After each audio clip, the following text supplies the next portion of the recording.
We're joined now by Jen. If you don't already know her, she's a wellness person over on Instagram. She's such an inspiration. And if you don't already know about Dab, we talked about it last week within Ricky's episode. We'll touch a bit of that later on in the episode. Just like to introduce yourself to our audience today, Jen. Hi, everybody. My name is Jen, and you can find me on Instagram as at T1D _ wellness mama.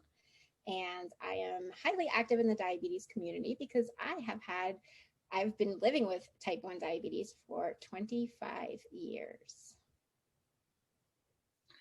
And what was life like before you were type 1 diabetic? Yeah. So I was diagnosed with type 1 when I was 12 years old. I'm now 37. So I've had diabetes for far longer than I have not.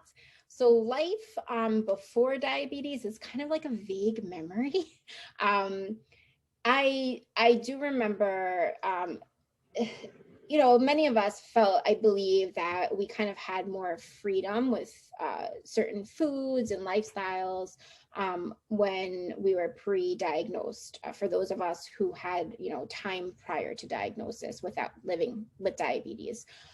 But my life was very restrictive with food, regardless, because there is a stigma against certain appearances and weights, and my family, the women in my family are very young, thin, beautiful women. So there was a lot of pressure for me to kind of meet that standard. So even at 7 years old, I was very conscious of my appearance, how I looked, what my weight was.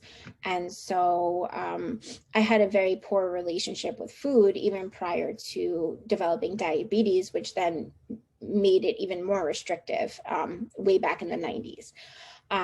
But there's really, it's just very vague memories from life before diabetes, because diabetes really kind of changed my whole world once I was diagnosed. And touching on that a little bit about your diagnosis, I'm guessing your diagnosis is touching, it's going to motivate loads of people as well. So what a little bit about your diagnosis? So when I was 12 years old, I started showing a lot of the symptoms of diabetes. I was frequently urinating. I was very, very thirsty. I lost a tremendous amount of weight. I was lethargic, cranky. I was getting very bad cramping in my legs. And my mom had kind of a hunch that it may be diabetes because my biological father had type 1 diabetes. So she took me to our family practitioner. They tested my blood glucose, and it was almost 500 mg/dL. So the doctor told my mom, you have to take her to the hospital right away. She's type 1, she's got type 1 diabetes, and life is going to change from this point forward. So I was diagnosed with type 1 literally just a few days short of Halloween, which is like a huge deal here in the US. So I was really unhappy because I wanted to go trick-or-treating with my friends, and I wanted to have fun, and I wanted to be a kid. But instead, I was sitting in a hospital learning about this chronic illness that was going to change my life forever. And that includes what I'm allowed to do, what I'm not allowed to do, what I'm allowed to eat, what I'm not allowed to eat. My mother, developing much stricter control, and it was scary for all of us. And so I just remember sitting in that hospital, like really, really I was very much unable to process all the emotions that I was going through, because there were so many negative emotions I was feeling at the time. And one memory that I always talk about is, it was Halloween night. I was sitting in the hospital bed.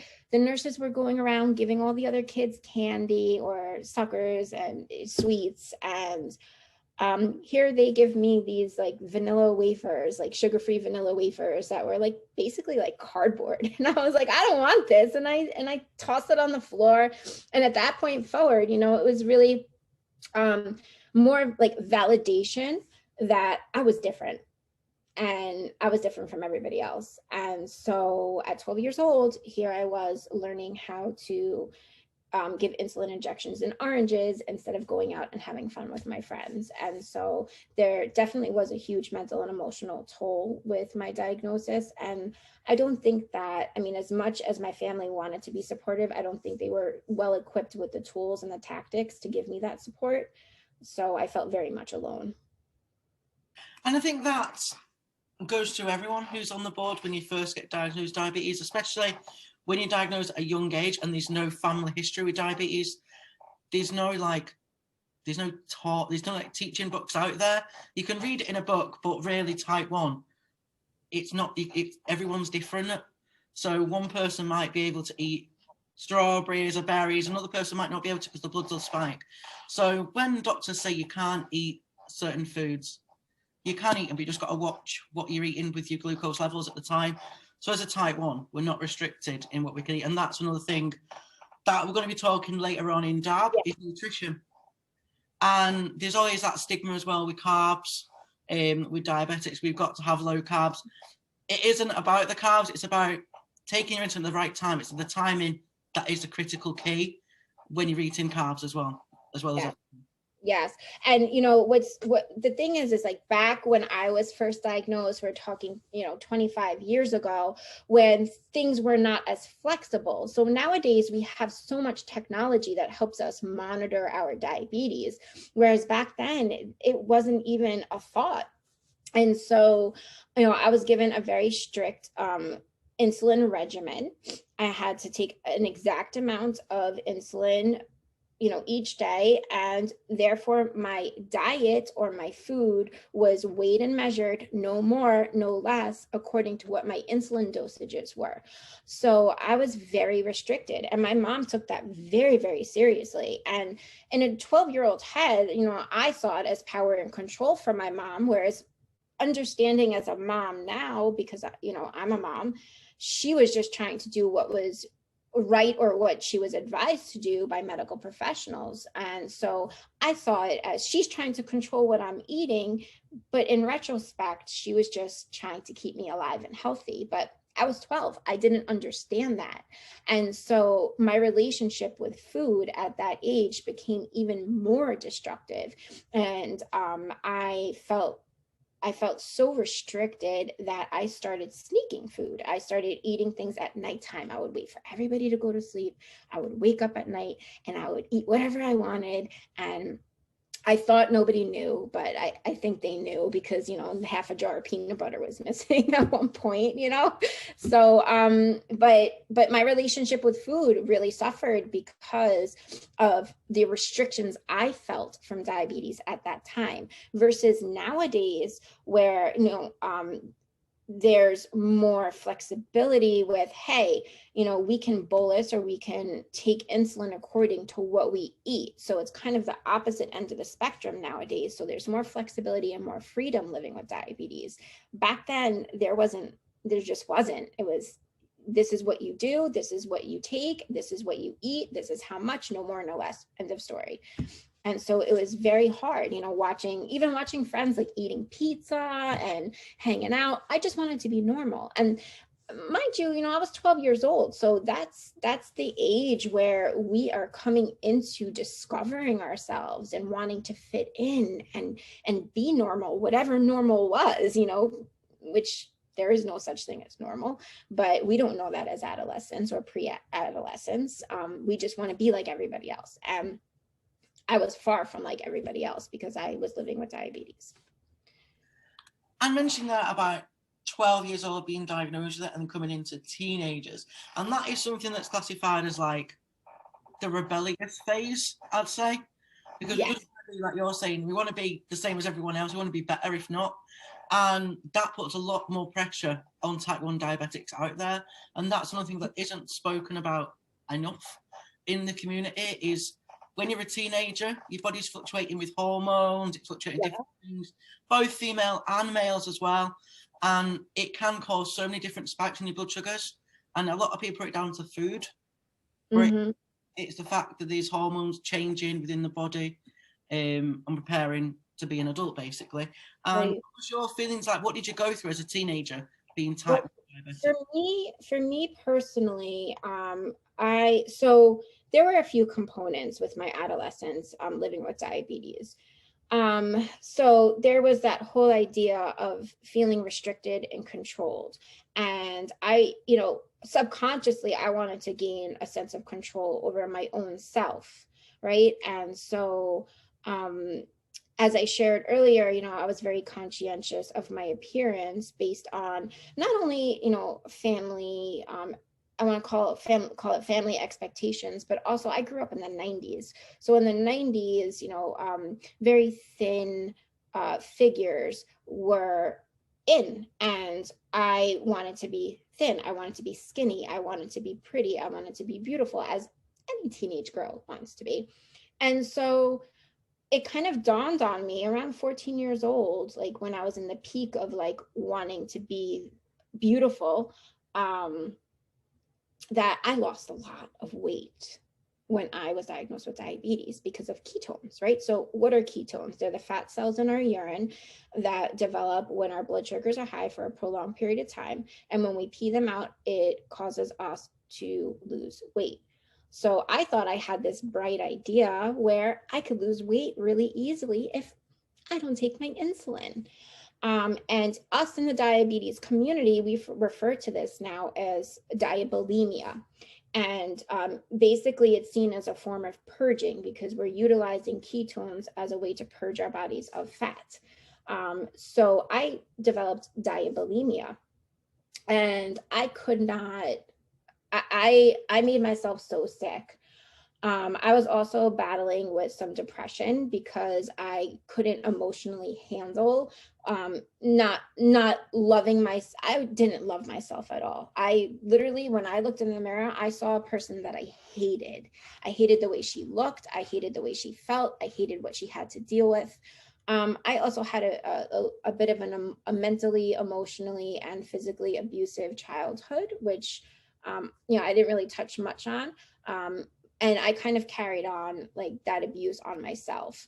And so I would beat myself up emotionally a whole lot.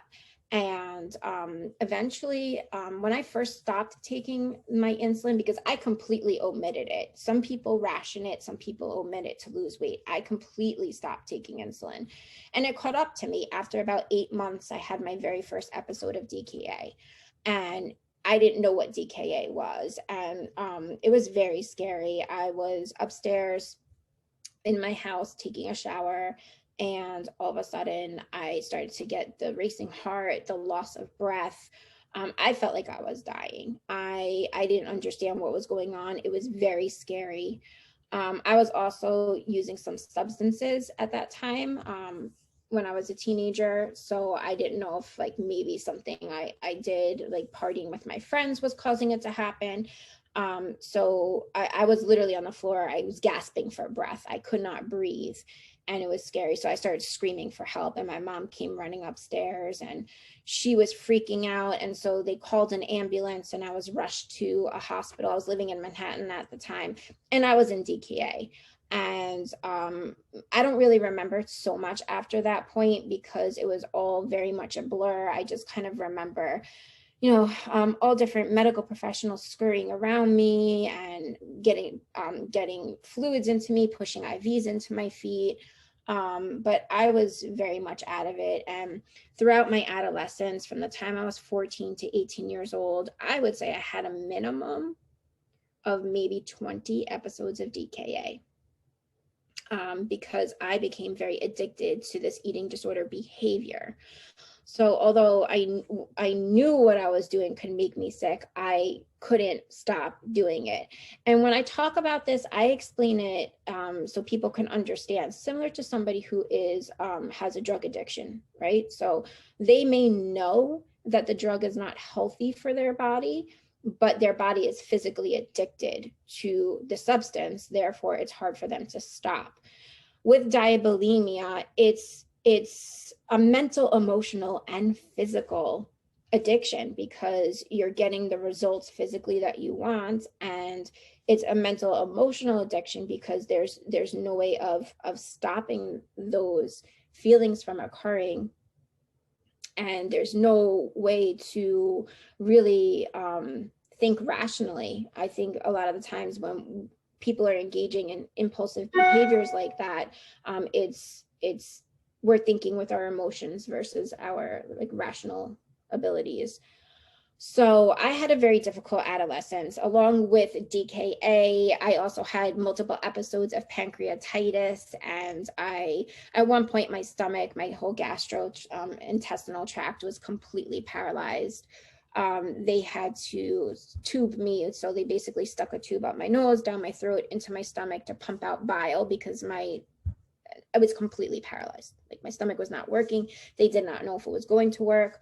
There were several times where the doctors would tell my mom, we don't know if she's going to make it.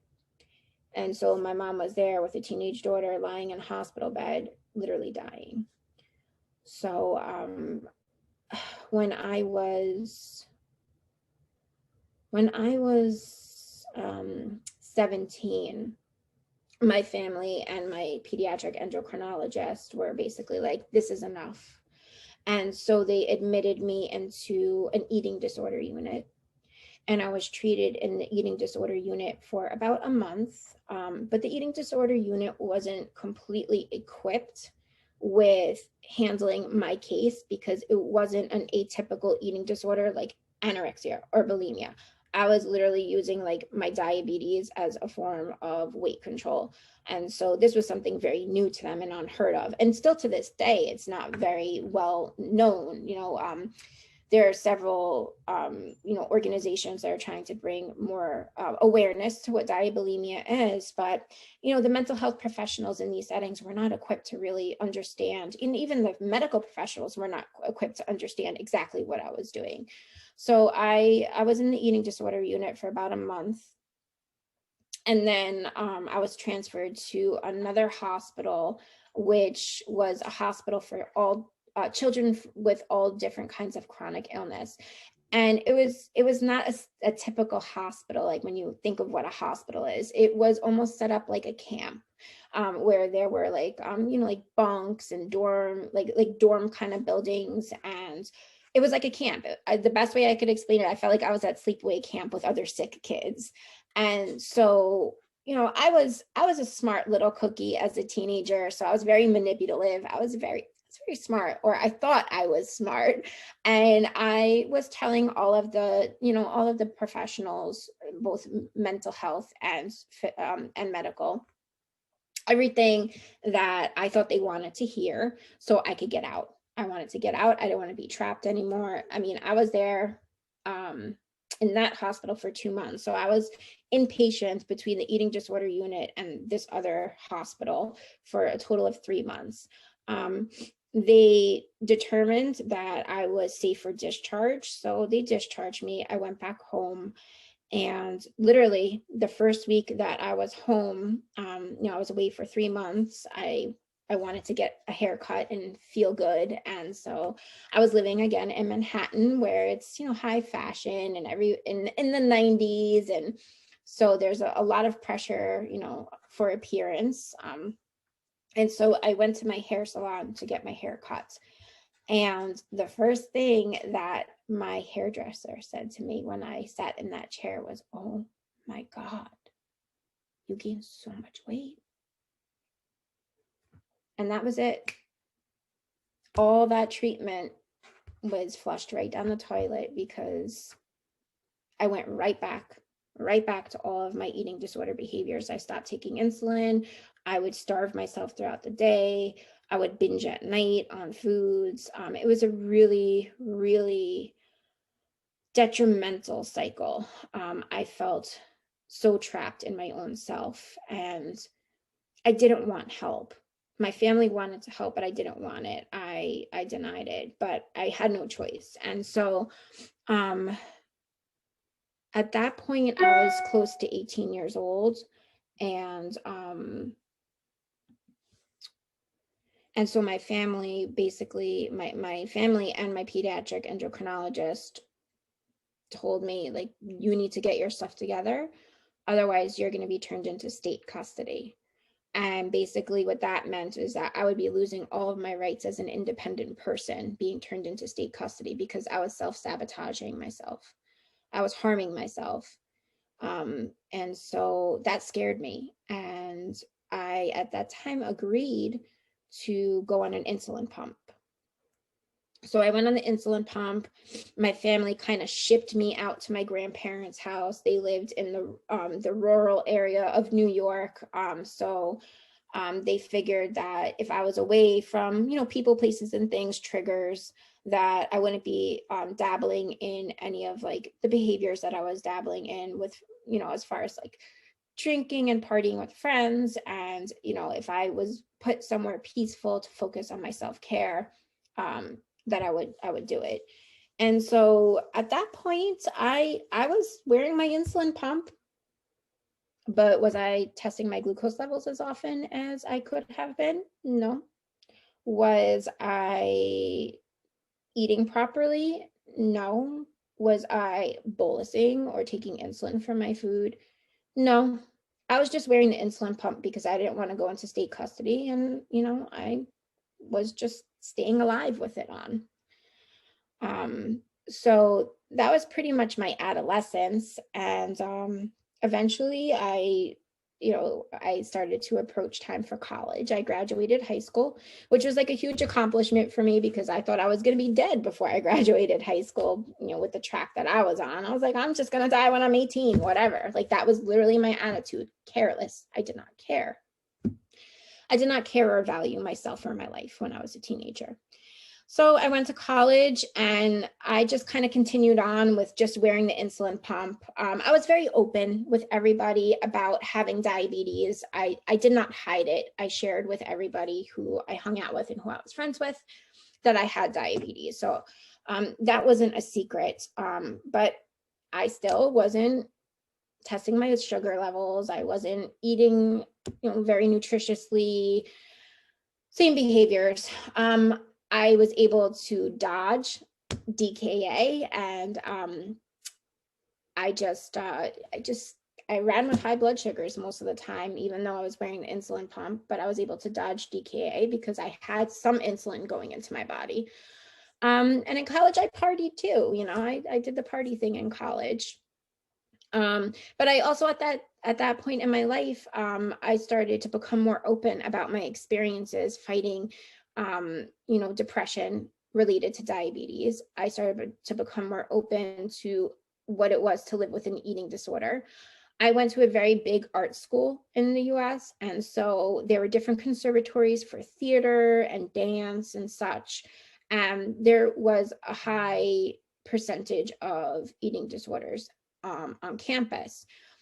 So I started to work with the peer education department, and I started educating on eating disorders, and I started working with girls on campus to help them get through their eating disorders. And this was not anything therapeutic. It was just kind of like a peer support.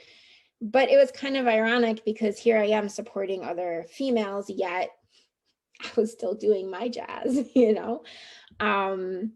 So yeah, I became, a peer advocate on campus, and we talked about a lot of things in regards to eating disorders. And I shared my experiences, and I've always been open because I've always had a helping nature.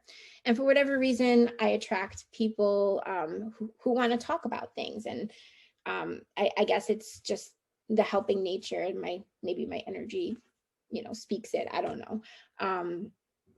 So yeah, so really the truth of the matter is most of my life with diabetes, I didn't take care of it. So we're talking from 14 years old until 29.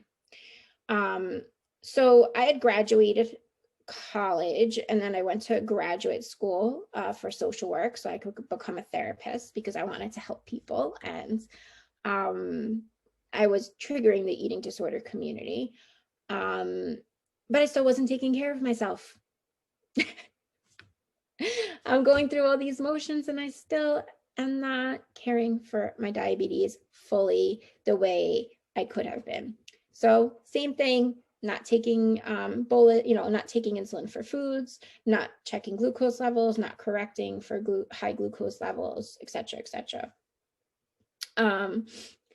And so I did become a therapist, and I worked my way up the chain of command, and I was a clinical supervisor at the time that I started to experience difficulty with my vision. And I went to an ophthalmologist, and because I had remembered, I met my biological father. I'm just going to backtrack a second. I'd met my biological father when I was 14 years old. As I shared, my biological father had type 1 diabetes. My biological father did not take care of himself. And he was, at the time of meeting him, he was in complete kidney failure. He was a bilateral amputee. Both of his legs were amputated from infections, and he had lost his vision completely. So when I first met my father, he couldn't even see me from loss of vision with diabetes. So the ironic thing is that throughout all this time that I wasn't caring for myself, I knew what the end results could have been because they were right in front of my face. I saw them firsthand. And also, my mom, I forgot to mention, when I had about 3 years of diabetes on my belt, was also diagnosed with type 1.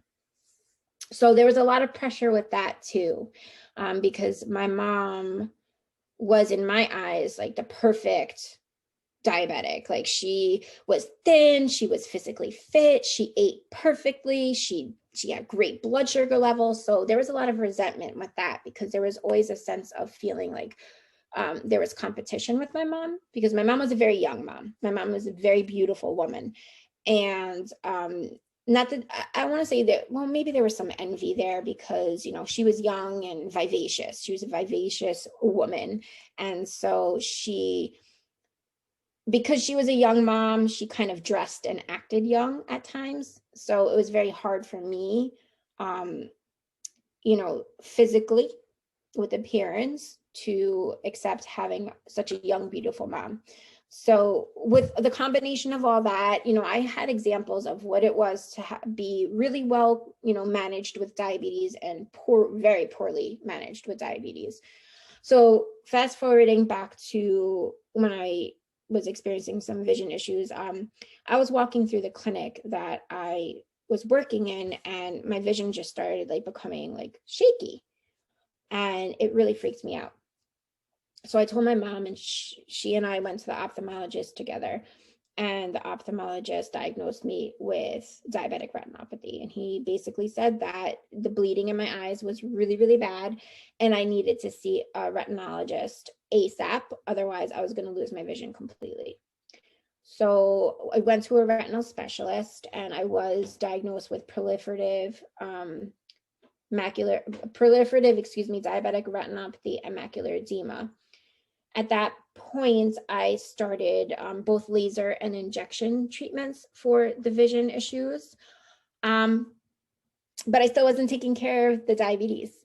So in essence, although I was getting the vision treated, I was counteracting the effects of the treatments because I still wasn't testing my blood glucose levels. I still wasn't bolusing for food. I was just wearing my insulin pump to stay alive. And then at that point, I just went through the motions. And a couple of years later, I met my husband, former husband, because we're no longer together. And not too long after, I got pregnant. And that's when my life changed completely. I had an endocrinologist appointment scheduled with a brand new endocrinologist. It was completely unplanned. I didn't know that I was going to be walking into her office pregnant. And when I told her I was pregnant, she was floored because my blood sugar levels were just so mismanaged. And my A1C was, I think, well over 8 or 9 at that time, which is very dangerous. It's highly recommended with pregnancy planning that an HB, A1C be 6 and under. So at that time, she wanted me to go onto the closed loop Medtronic insulin pump system. And we really started to get my blood sugars under very tight control. And I was able to get my blood sugars in a much better place. I became very serious, very, very serious about my self-care, because at that point, at that very moment that I found out I was pregnant, it was no longer about me, because I was responsible for a life growing inside my body. And in order for that life to develop and grow healthy and normally, I needed to stop my nonsense. And I started testing my blood sugar. Prior to getting the closed loop system, I was testing my blood sugar levels like 20 times a day. Plus, I finally got, the pump, and we got my blood sugars under control. I had to go to my endocrinologist on a weekly basis. I had to see the high-risk OBGYN on a weekly basis. And pregnancy and diabetes was really hard.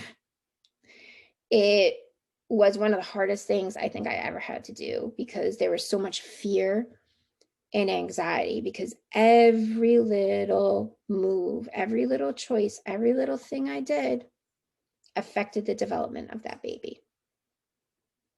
So I went from being so mismanaged and careless to so tightly managed and careful, because I wanted to have my baby and I didn't want anything to happen, because there's so many risks, with the extremities, and also heart risks with, babies of type 1 women. So we worked really hard to make sure that my son was born healthy. He was born by emergency C-section 3 weeks early, because I had preeclampsia, also known as toxemia.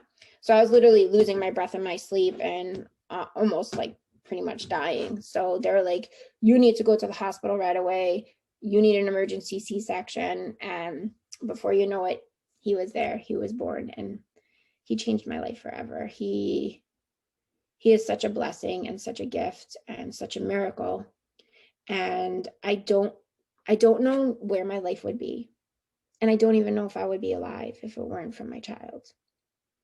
And throughout my pregnancy, that's really when I started working on my self-acceptance and my self-love. Because I realized, if I don't love myself, how can I be capable of providing another life with love and positivity and warmth? And that little boy has taught me so much about life, about love, and about the appreciation of living, really. I mean, I thank him every day. Every day when I'm putting him to sleep, I tell him, thank you for being the best gift I ever got. And he's 7, so he's like, you're welcome. He doesn't truly understand the depth of it just yet, but he knows. He's also very insightful, and he knows. And it's just amazing. So yeah, that's kind of my story with that. You just mentioned there about some of your challenges. What was one of the most challenging things that you encountered? And what would be your thing to encourage others to not go down that path with time? With type 1 in general? Yeah.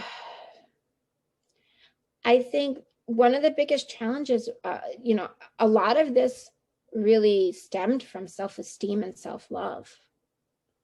I abused myself.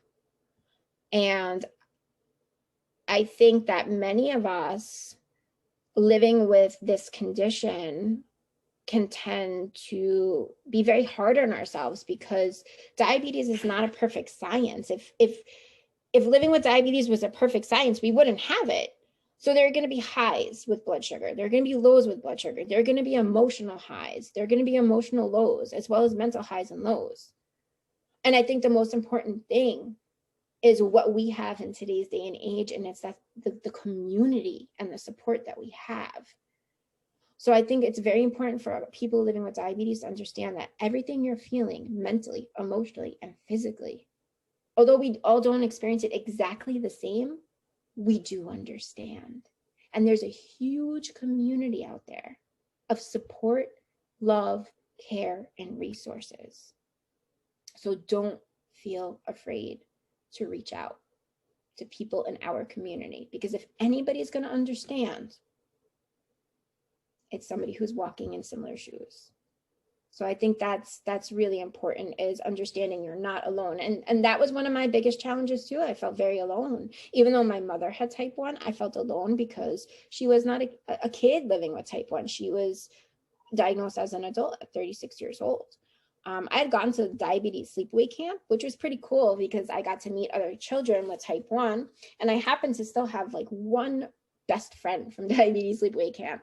But I still felt very alone because there wasn't that connection that we have nowadays, like through social media and like Zoom calls and lives. And, there's just so many resources available in today's day and age. So utilize that, because it will change your whole perspective of living with diabetes, I think, because it's done that for me. It's definitely done that, and especially more so since lockdown and the global pandemic and stuff. More people, especially since last year, I think more and more people's come out with type 1 diabetes than ever in the other years. But it seems that way. I don't know if it's connected to the pandemic or what, and no one knows. But it's kind of sometimes with a virus as well what triggers type 1 as it's known in the world. And you mentioned there about challenges and the effects of type 1 diabetes there. And the biggest one, I think, what you mentioned was diabulimia. Yes, of course. I mean, that also stems from the self-love and the self-esteem, and I encourage women out there, if you're dealing with this, there's some really great resources out there. But I think what was the most challenging is that there wasn't enough knowledge and understanding of diabulimia and what I was doing to my body. So I wasn't able to get, I guess, the proper help that I needed, because there was a lack of understanding, of the psychology behind it. But yeah, I struggled a lot with my body image. It was my body image, not loving myself. And at this point in time, like I see my insulin as injecting life. Back then I saw insulin as injecting fat, and it's about perspective and understanding. This is what gives me life. So I'd rather be healthy and maybe a little bit heavier at this point in my life than skinny and literally and metaphorically dying to be thin. 100%, and that we just mentioned there about diabulimia, it's not really spoken about, but also there's a link obviously in mental health as well with type 1, especially if he was diagnosed at a young age. I think if you've grown up with it quite a lot, you're bound to somewhere along the lines have kind of a breakdown and think the worst. I've been there myself, and it's only like last year since I've been starting talking about it, trying to help the diabetes community as much as I can. And it's about, like you mentioned, the self-love and the self-drive of it, and not listening to other people, what they think and their ideas. Exactly. And that's why I'm doing what I'm doing with T1D Wellness Mama. I want to put my story out there. I want people to understand that they're not alone, that there are others who have gone through what possibly you're going through right now, or you have experienced, or, there are people out there who have reached out to me and said, thank you so much for sharing, because I thought I was alone. And on my handle, I'm very real and very honest and very raw and nitty gritty about what I live with, because that's the reality of my life experience with diabetes. Everybody's experience is different. And diabetes, I think, there are so many positive things that I've gained from living with diabetes. It's, and looking at it from a strengths perspective now is so important, because it gives me drive and motivation. And that's what I've gained from this, is strength and wisdom and knowledge, and I've become empowered. There's a sense of fulfillment with helping others, It's given me the ability to be a caretaker. Like my son has his own like little cluster of health issues, and I feel like I'm very well equipped to handle what he goes through and what we're dealing with him, because I have the experience, knowledge, and background of dealing with my own stuff. So as challenging and as difficult as it can be, it can also bring a lot of reward to the life too, and it makes us who we are. It's not who we are, but it's a part of who we are, but it helps shape us and mold us. And I don't think that any of us would be I think we're all amazing people, but I think that this creates a whole other layer of how amazing we are, because we're true warriors. Like people living with diabetes, there's no break. It's 24 hours a day, 7 days a week, 365 days a year. There's no vacation time. There's no time out. As exhausted as we are, as burnt out as we can sometimes get, as mentally exhausted and down as it can cause us to feel, we have to keep pushing through. And that's what you just mentioned there, especially with CGEMs are amazing. They've changed the diabetes community quite a lot, but there's also stigma behind like the graphs and the charts, and people share it and think I'm a rubbish diabetic. And there's so much of that going on in the community at the moment that it's not about that. You've done so much, your best you can be. If you're high, fine. There's a new day tomorrow. You can fix it tomorrow. But there is a lot of that in the community at the minute where they're absolutely rubbish, but they've actually done so well because they've woken up in the morning. They've done stuff. I'm sorry, what was that? It was breaking up. They've woke up, they've done the stuff, so they've done more than what someone else has possibly done. So no, I'm sorry, go ahead.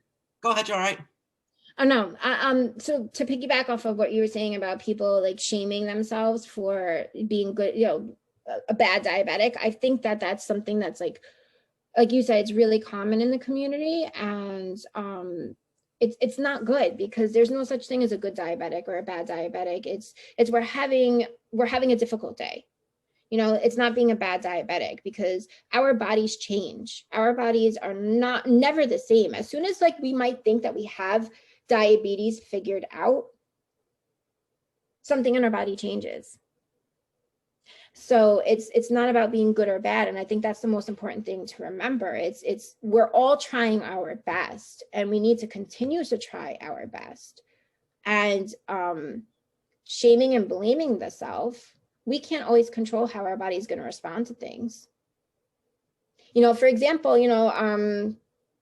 for me, like I have endometriosis, and that flares up all of my autoimmune stuff. I have several autoimmune illnesses, and it really messes with my diabetes. My blood glucose levels run super high when I'm going through my menstrual cycle. I can't control that. I become insulin resistant.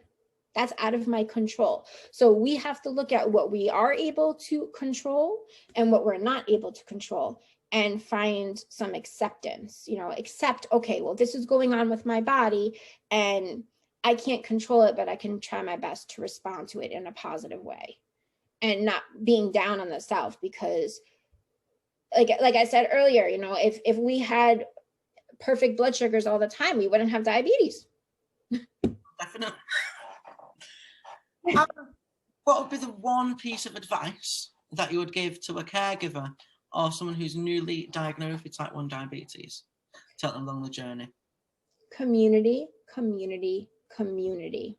Support, support, support. Reach out, plug in, because you need it. You're not alone. Your child is not alone. There are so many amazing people available at your fingertips, literally at your fingertips.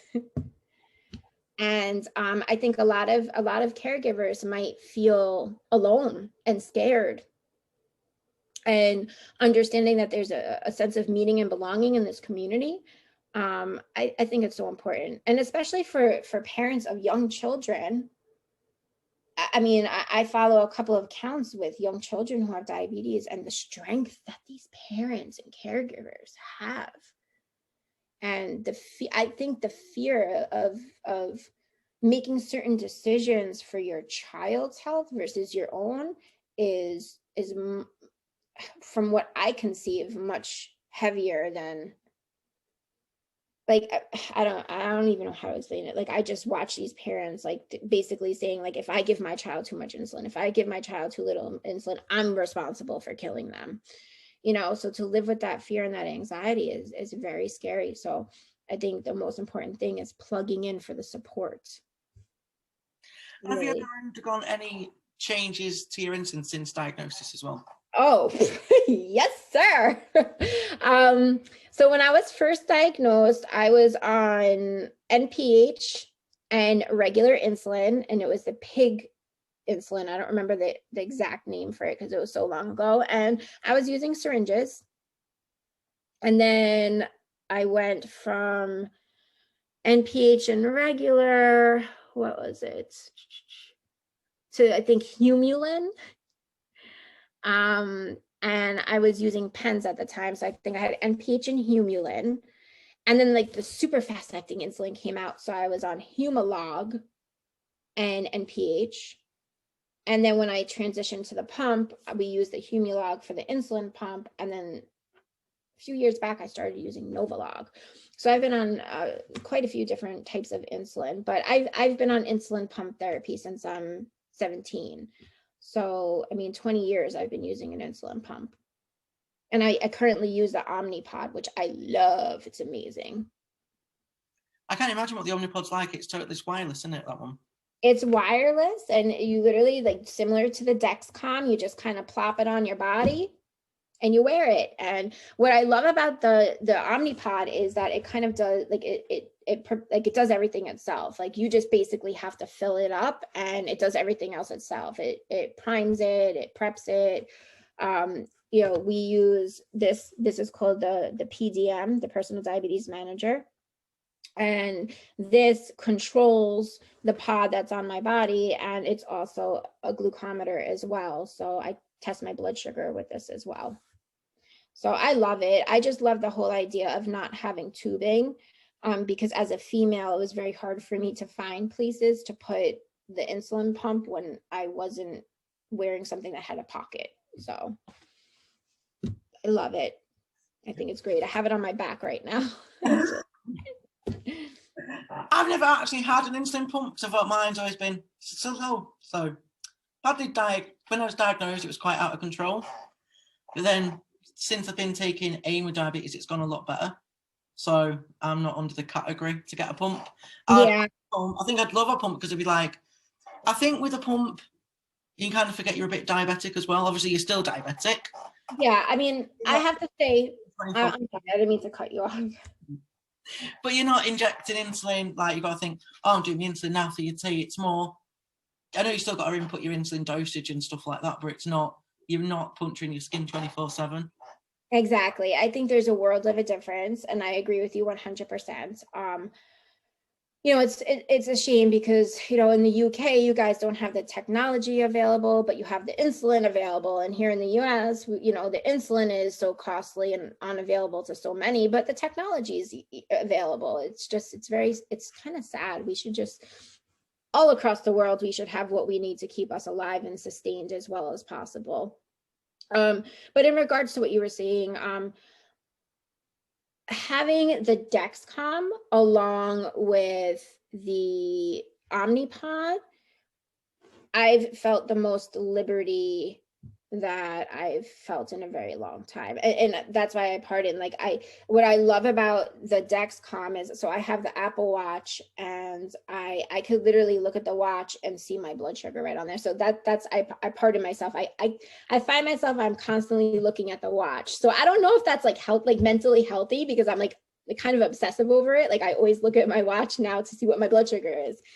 So I think, you know, having this is like the most liberty, with not having to prick myself as much with finger sticks or needles. But I have to tell you, when that pump starts beeping to tell you that it's time to change the cartridge, you're very much like, oh, why do I have to do this right now? Like, every time, every 3 days when this little alarm goes off, I'm like, oh, it's a pain in the bum, but we all do what we have to do to, to sustain and self-care. And I think, we all have our own bits and pieces of struggle and anxiety and frustration, and even there are great moments of pride, like look at the amazing things we do with unicorns and dragons, those are celebrations. So that's what I love about this community, because do you think I would be like celebrating a unicorn 100, like if I didn't have the Instagram community? I just like, oh, 100, okay, that's a good number. But now it's like, yeah, guys, look, unicorn, So there's so much encouragement in the community. And I think that's really like what I'm trying to speak on for people out there who are caregivers or newly diagnosed. There's so much encouragement and support, and it makes you feel good. So I think that's why I advocate so much for the online community. And obviously physical well-being, being a type 1 diabetic, is massively important. And obviously we've still got to keep moving, we've got to keep fit as well at the same time. But what would your be advice to keep going, keep at it, and for the type 1 diabetics that are a bit unsure whether they should keep the mental well-being as well going? And this is something that we talk a lot about in DAB, right? Because in DAB, Diabetes and Beyond, which is the program that Ricky and I have been doing for almost 2 months now, everything's connected.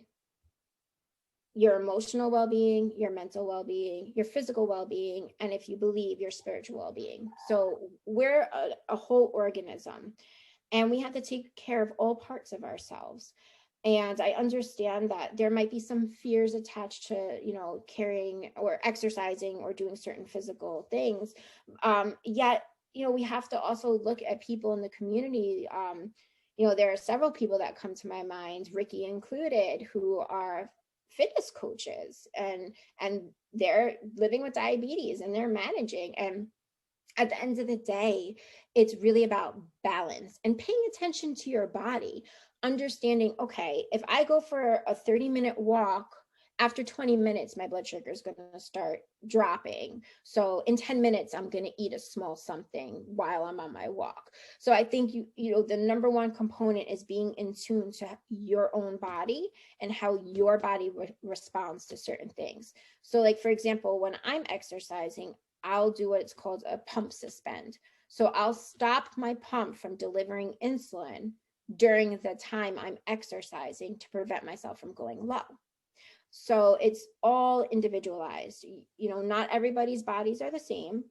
And you have to kind of explore what works for you. But I feel like, that shouldn't discourage you from doing some kind of physical fitness, because it is healthy for the blood sugars to do something that's physically fit and exercise. It's beneficial to the blood sugars. So I encourage it.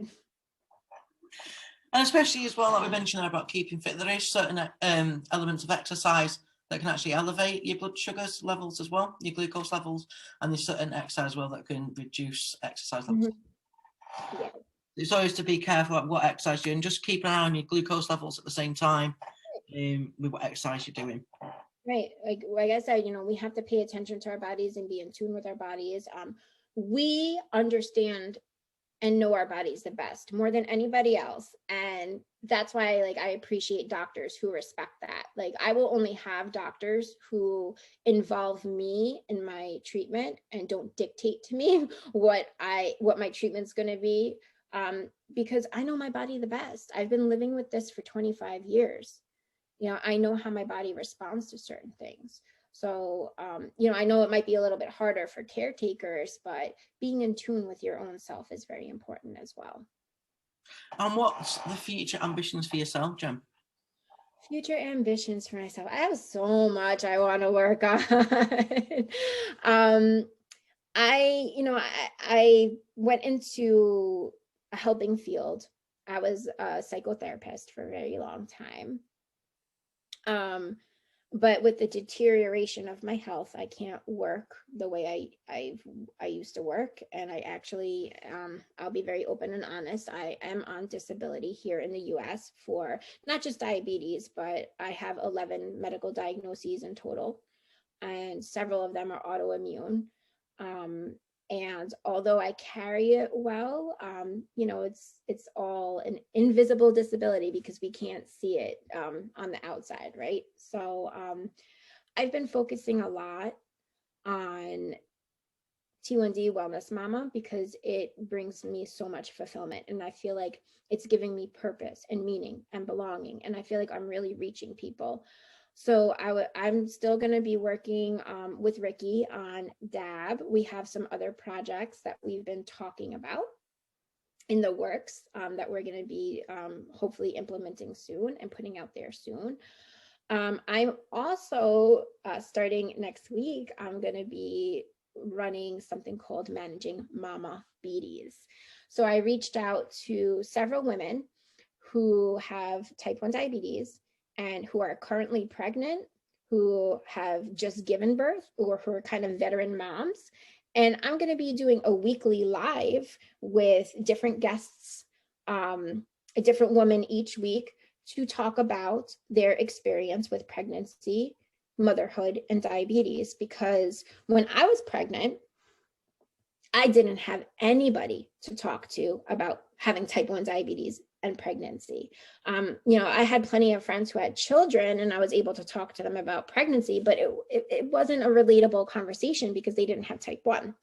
So my hope for that is to give women with type 1 resources and access to other people's stories and information.